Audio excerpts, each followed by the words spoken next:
We're literally seeing an epidemic of these issues in the United States right now. Dr. Robert Melillo is the co-founder of Brain Balance Centers. 1 out of every 10 children in the United States now is diagnosed with ADHD, and that's a real increase. My name is Dr. Robert Melillo. My life's mission is to help kids and families with special needs. My wife, Carolyn, makes it all possible. Welcome to our family. Hello, welcome to our show. I'm Dr. Robert Melillo, and this, as always, is my beautiful wife, Carolyn. Today we're talking about autism, as we do quite often. So there's some pretty interesting headlines. One was we had looked at an article where a scientific study came out showing that there's an elevation of testosterone and cortisol and other stress-related hormones in children with autism. And that is because the mother is stressed or in stress mode while she's pregnant? And in my book, Autism, the Scientific Truth, the book that came out, I talked about how we see the same thing in mothers of kids with autism, meaning that there's an elevated risk of having a child with autism in mothers that have high testosterone and that have high cortisol levels. And this even goes not just for autism, it's also true for ADHD, it's true for dyslexia. As a matter of fact, some of the earliest research is in dyslexia, showing what is called this testosterone hypothesis. But this is showing it not only in the mother, but also in the child. But yes, it's related to this thing called a stress response. But life is so much easier now. I mean, the worst stress someone has is, I don't have the cell phone 5, or I can't get on the internet. Right. Like, why are people so stressed? Right, and that's the thing. We hear like that life is so much stressful, but think about the pioneers going across the country, right? Where they had people that could kill them, they had bears. Or medieval people with no yeah, toilets or heat. That was stressful, right? Right? Now we have to worry about, if we don't have cereal in the morning or something like that. So, most stress responses and most stress illnesses are not in response to stress, meaning that if we don't activate our brain, if we don't exercise, if we don't move, our stress response automatically goes up. So people sitting at a job in front of a computer or watching TV are actually in stress mode. Right. If you take a person that sits in front of a computer or is a couch potato, they're more likely to die from a stress-related illness than someone who has a stressful job. So it's unbelievable. So it really comes down to exercise. Exercise, brain stimulation, activating your brain. And this actually goes to another study that talked about that one of the main things that we see in kids with autism is a problem with motor skills. And this is important because I've been talking about this, that almost every kid with autism has a problem with primitive reflexes where they're not inhibited, and they have motor milestone issues. And they have motor problems. They can't move as well. And what is a primitive reflex for people that don't know what that is? These are reflexes that we have to move to build our brain. We have to interact with our environment for children to build their brain, for it to grow like muscles. And so when a child's born, they need reflexes to help them move until their brain can make them move. Rolling over, crawling, pushing up, all those. Grasping on, rooting onto and sucking and things like that. And so these are survival reflexes that should go away in the first year. And most kids who have autism, they persist, and it affects their ability to move. And so they crawl late, they walk late.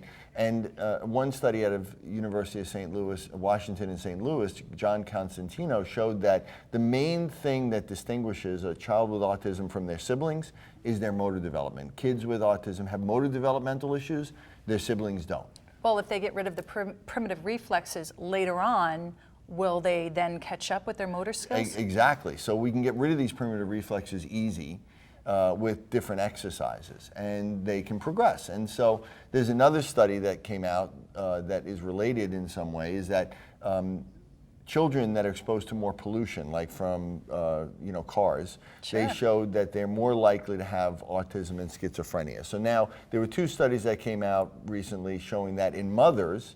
Now this showed it in the children, and this is interesting because there's this relationship of environment relating to it, but also the relationship between autism and schizophrenia, which I've always talked about, that they're really the same thing. And that it's environmental.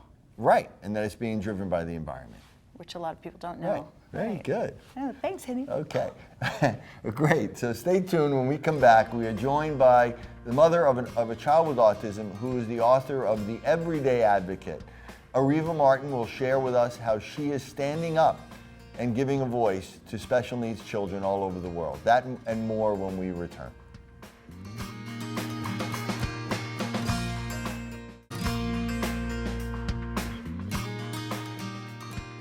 Welcome back to the Dr. Rob Show. My first guest is an attorney and the mother of a son with autism. Areva Martin has made it her mission to help give a voice to her son Marty and the millions of other children with special needs by helping create the Special Needs Network and through her book, The Everyday Advocate. Areva Martin joins me on the phone. Welcome, Areva. I'm so glad to be speaking with you. Thank you, and thanks so much for having me. Well, you know, this is something that is so needed by people. You know, the reason why my wife and I have this show is really because we feel that nobody is speaking to these parents about their rights. Nobody's speaking to these parents about what they can do. And I'm so happy that you're out there doing that and that you have this book. So why don't you talk a little bit about your own journey with your son, how you came to this point, and then if we can get some really great practical advice for parents out there that are struggling. Great. So for me, Dr. Rob, I came to the work of autism and advocacy after my third child, Marty, was diagnosed at the age of 2. His diagnosis was devastating to me. Although my husband and I ran a pretty successful law firm in Los Angeles, I was very involved in my community. I was involved with nonprofit organizations, but I struggled. I struggled like many parents to find the best health care, to find educational solutions, and to really, figure out what it meant to provide excellent care for a child with autism. My son and I and our entire family were African Americans, and at the time there weren't a lot of African Americans talking about autism. They weren't, featured in the stories that ran in the media, and in some ways I just felt very, very isolated. Yeah, well, that's a problem not just with, not just with African Americans, it's really in general. I mean, there wasn't anybody really talking about this, and especially in your community as well.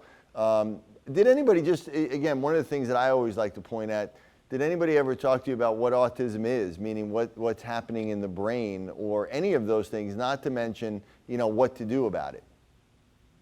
Well, that's a good question. Our pediatrician, who was a developmental pediatrician that made the diagnosis, wonderful woman, but really had more questions than answers. Right. And I think that's what's so frustrating right. for parents is that often you're sitting in a doctor's office and the doctors are shaking their heads and they right. can't really give you a lot of information.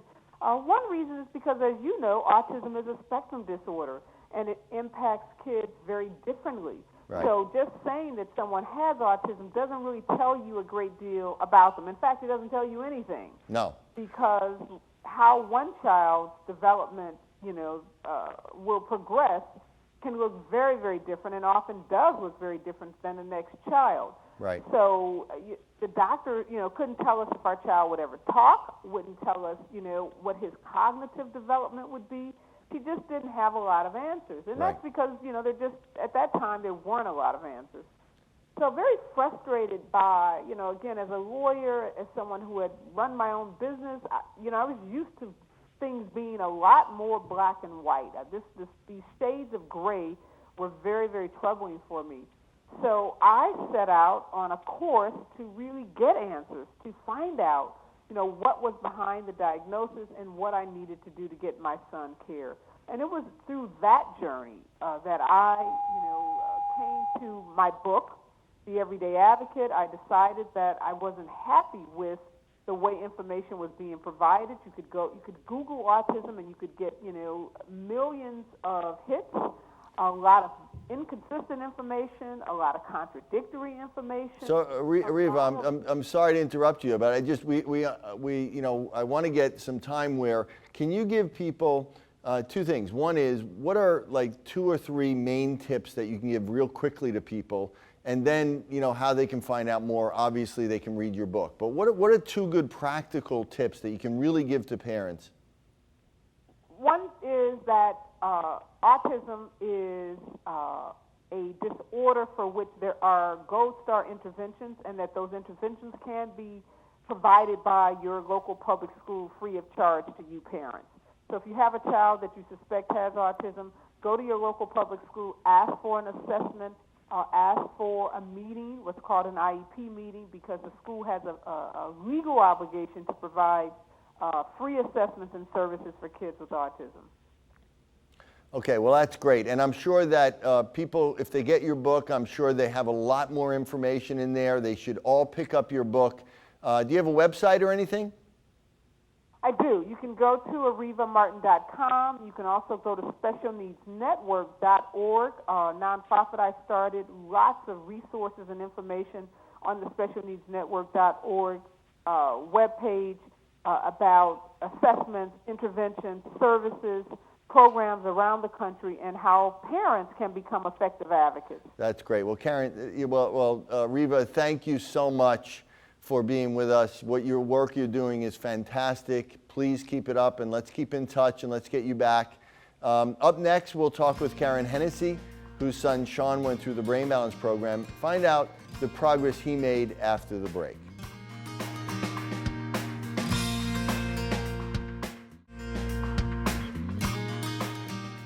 Well, welcome back to the Dr. Rob Show. My next guest is really a dear friend and someone I really respect, Karen Hennessy. Her son, Sean, has been struggling with learning disabilities, but more importantly, Karen is also a practitioner herself, and she has worked with a special group of kids, and that's really what we want to talk about especially. Karen is a nurse practitioner. She's at Georgetown University, and she works with cancer patients, children that have had cancer, and that end up with special needs afterwards. So let's talk about that. Okay, so within the world of pediatric oncology, we developed what's somewhat of a subspecialty called late effects. And it's looking at the aftermath of the storm, so to speak. What are the problems that have occurred as a result of treatment? So I'm the clinical coordinator at Georgetown, and I see patients 2 years after they've completed treatment, and we're doing assessments of the effects from the chemo and radiation. So I guess kind of like almost a dirty little secret that people don't know about, because I didn't know about it. I met Karen because you came to my course to learn more about this, is that almost every child that goes through chemotherapy or radiation therapy ends up with a disability moving forward. And so why don't you speak to that and kind of the course like we had just talked about. Okay, so there's specific types of chemotherapy agents that through a lot of research now, we know causes deleterious cognitive effects. And we had talked about, which I thought was really interesting, the physical effect is that it actually reduces what we call white matter, or the connection. So the gray matter isn't damaged, but the white matter connections in the brain, which is important because those are the functional connectivities that we can work with. Right, and that's exactly what the literature shows. They've done MRIs of these kids, and it shows white matter changes, and they followed them for years and years, and that translates into cognitive problems. So I hear, these kids have problems with attention and focus, executive function, reading comprehension, processing speed, and they're not specifically diagnosed with ADHD type 1, but it's almost like what it clinically looks like, those similar sorts of issues. Right.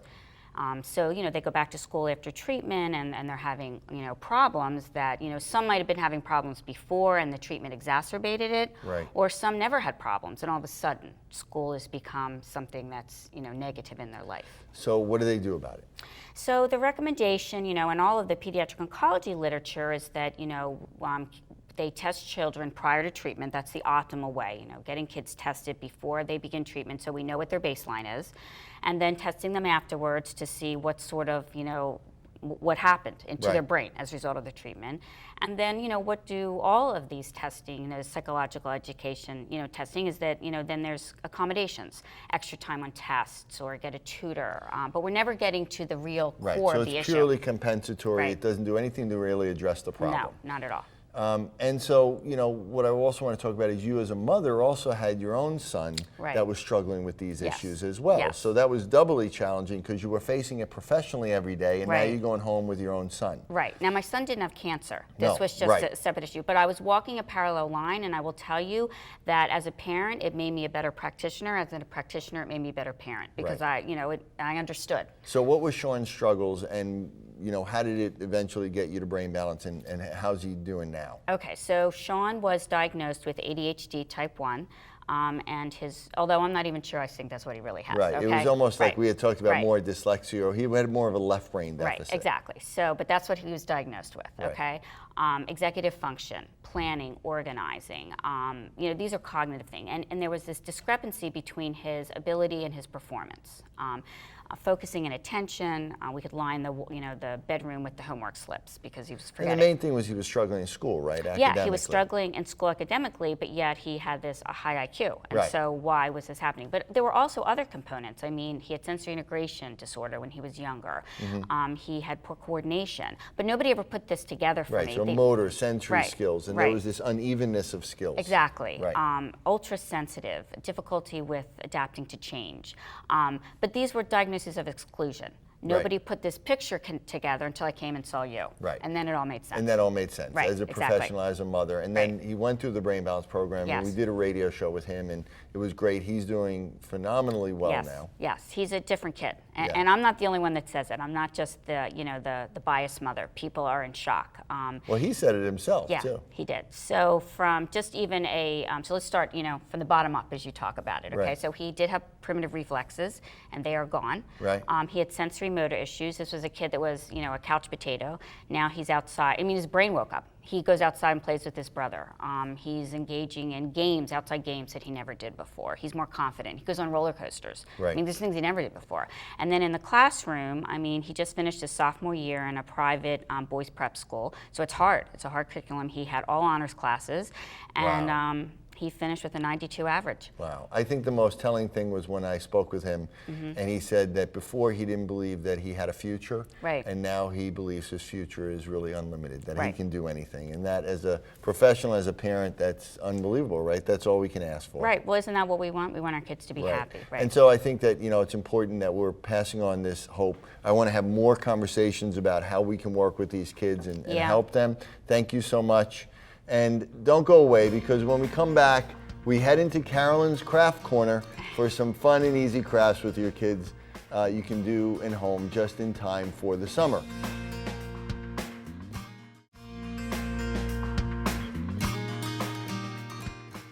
Welcome back to the Dr. Rob Show. We're joined by my lovely wife, Carolyn.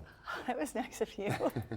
Thanks, Dr. Rob. Well, now that school's out for the summer, we have some fun and easy crafts that the kids will love to do. We have Kamea here, and we have her brother Vincent. And they have been very, very, very busy at the craft table. Again, I'd like to really stress that it's so important to have a box full of crafts for the kids.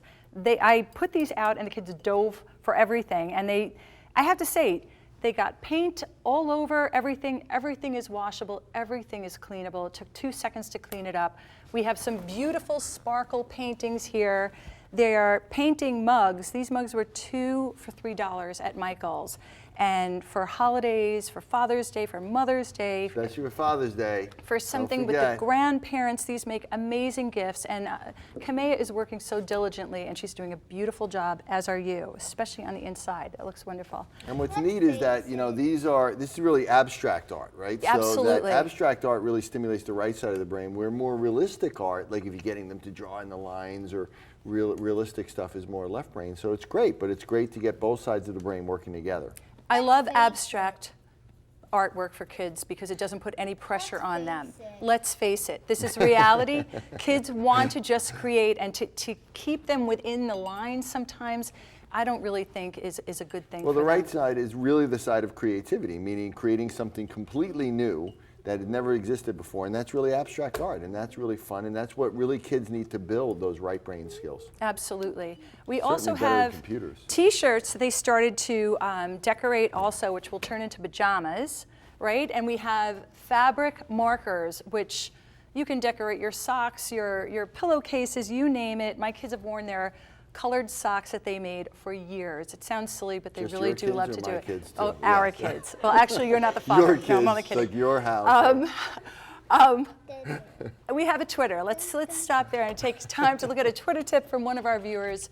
Jamie D says, using sensory bags, for instance, filling up a Ziploc bag for the topic of beach with sand, shells, seaweed, things they can safely pick up, things they can dig through, feel, smell, remember, and discuss.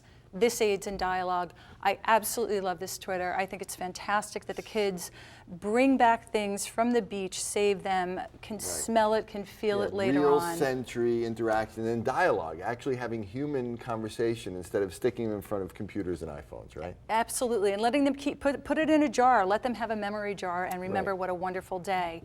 I also have something that's very easy and inexpensive to do, and especially if the kids are younger, take the cover of a magazine, take a cover of anything because the paper is thick, or have them draw something or take a picture of them on heavy paper and cut it up. I color-coded the edges of these pieces here for younger kids. The older kids, you cut something up that's a little more intricate, and it takes them a much longer time to do it. But puzzles are great for the kids. Like I said, it costs no money because you're just using what you have in the house. The bigger the pieces, the easier for the kids. But I know kids love puzzles. It's also another great way of creating integration between the two sides of the brain, because when you break them up into pieces, depending on what the piece is of, like if it's of a face, that's a right brain skill. If it's of a shape, that's a right brain skill. If it's of words or, you know, detailed places or something, that's more of a left brain skill. So you're really getting those two sides of the brain to work together. Vinny, good job, buddy. Vincent, look at this. I mean, this is a Restoration Hardware cover that I color-coded, and kids, they naturally go to trying to put things back together. If you use a face, it's a little easier because everybody knows there are two eyes and they have to go together. Of course, if you know Vogue, then you know how to put that back together. You know what's really cool in right brain stimulating, especially for kids that don't feel their body, is to get a face of their face. Right. And let them put it back together. It's really neat. You can take your own picture, print it out on the computer, which is we tried to do with them. They can color one and they can cut up the other, but to get them to have that recognition of putting those pieces back together in a puzzle would be very, very good for them. So you guys think this is fun? Do you like this, Vinny? You having fun, buddy? Yeah? Morning found me again. Yeah? Well, listen, this is something that parents could do to get together. Before we had both of their parents helping them. It's something you can do as a family. It is so important not to have the children in front of the TVs with their cell phones, their iPads. I can't stress how important it is for kids to be able to express themselves artistically and to be proud of their works, hang up their work. Let them give these as gifts. Don't go out and buy gifts. The kids are perfectly capable of creating. Look, this is beautiful, Kamea. It is absolutely beautiful. Well, okay. Well, that's it for us today. Thank you to all my guests, to my wife Carolyn, and to you at home. We're always here for you, and remember, there's always hope. We'll see you next time.